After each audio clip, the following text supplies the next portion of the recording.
ആ നാരായണേട്ടോ, ഇന്നലെ വടക്കേപ്പാട്ട് വീട്ടിലെ കള്ളം കയറി ഇത്രേ.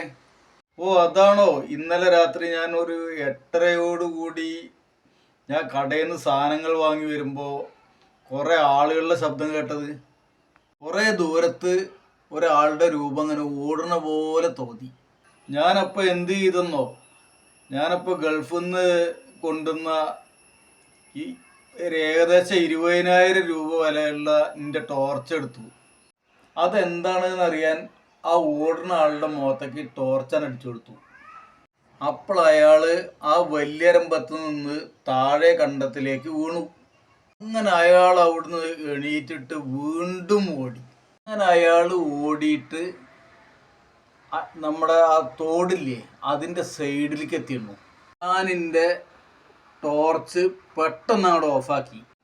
പിന്നെ എങ്ങോട്ടാണ് അയാൾ വീണത് എന്ന് എനിക്കറിയില്ല. തോട്ടിലാണെങ്കിൽ നല്ല ഒഴുക്കുണ്ട്. പിന്നെ ഇനി തോട്ടിലേക്കാണ് അയാൾ വീണതെങ്കിൽ ചിലപ്പോൾ ദൈവസഹായം ഉണ്ടെങ്കിൽ രക്ഷപ്പെടും, ഇല്ലെങ്കിൽ ഇനി പുഴ വഴി അറബിക്കടലിൽ എത്തിയിട്ടുണ്ടാവും. നിങ്ങളുടെ സന്ദർഭത്തിനനുസരിച്ചുള്ള ബുദ്ധിപരമായ നീക്കാട്ടോ അത്. നിങ്ങളുടെ ഓരോ കാര്യങ്ങളും ടോർച്ച് അപാരം തന്നെ കേട്ടോ. ഈ എന്താടാ ആലോചിക്കുന്നത്? എനിക്ക് എന്നാണാവോ ഇങ്ങനെ ഒരു ടോർച്ച് വാങ്ങാൻ പറ്റുക എന്ന് ആലോചിച്ചതാണ്.